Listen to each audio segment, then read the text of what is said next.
लुम्बिनी की भारत के बौद्ध तीर्थ स्थलों के साथ बेहतर कनेक्टिविटी नेपाल में पर्यटन और आर्थिक संभावनाओं के दरवाजे खोल सकती है। इसकी एक बड़ी वजह यह है कि बौद्ध अनुयायियों वाले देश जैसे जापान, साउथ कोरिया, कंबोडिया या फिर अन्य पूर्वी एशिया के देश वो धार्मिक तौर पर चीन के मुकाबले भारत के साथ ज्यादा जुड़ाव और झुकाव महसूस करते हैं।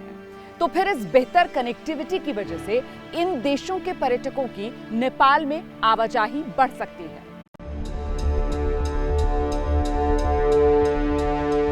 बौद्ध सर्किट को प्रमोट करने के लिए भारत की कोशिशों के बावजूद भारत और नेपाल सही मायने में कभी भी एक साथ नहीं आ सके हैं।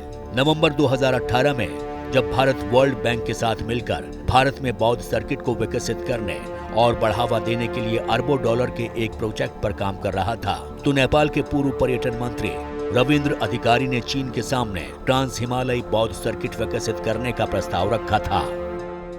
नेपाल अपने लुम्बिनी और पोखरा के इलाकों को भारतीय एयर स्पेस से जोड़ने की मांग करता रहा है।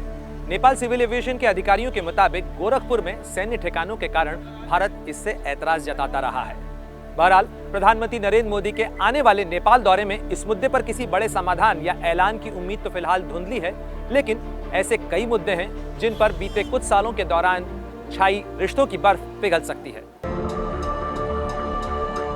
नेपाल के ऐसे रुख की वजह से अभी तक भारत लुम्बिनी एयरपोर्ट को लेकर पूरी तरह आश्वस्त नहीं हो पाया है। नेपाल के साथ प्रधानमंत्री केपी शर्मा ओली के कार्यकाल के दौरान लिपुलेख नक्शा विवाद से लेकर राम जन्मभूमि जैसे विवादों के बवंडर के बाद दोनों की तरफ से रिश्तों को पटरी पर लाने की कवायदें तेज हुई हैं।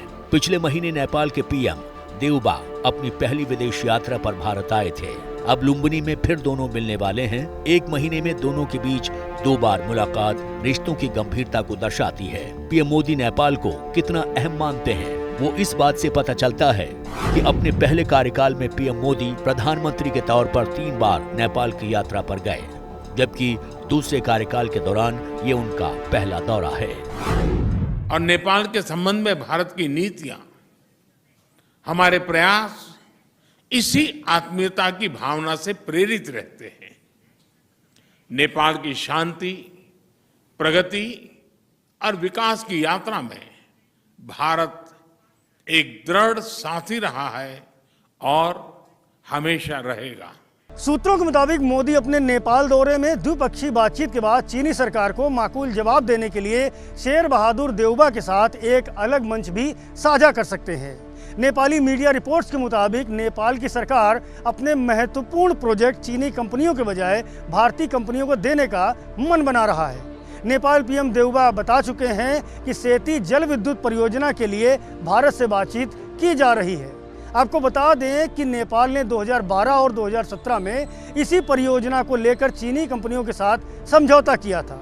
ऐसे में साफ है कि पीएम मोदी का नेपाल दौरा चीन के गले नहीं उतरने वाला है। हमने भारतीय कंपनियों द्वारा नेपाल के हाइड्रो पावर डेवलपमेंट योजनाओं में और अधिक भागीदारी के विषय पर भी सहमति व्यक्त की।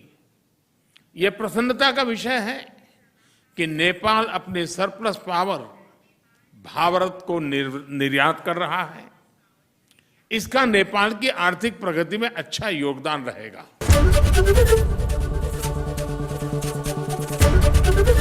एबीपी न्यूज आपको रखे आगे।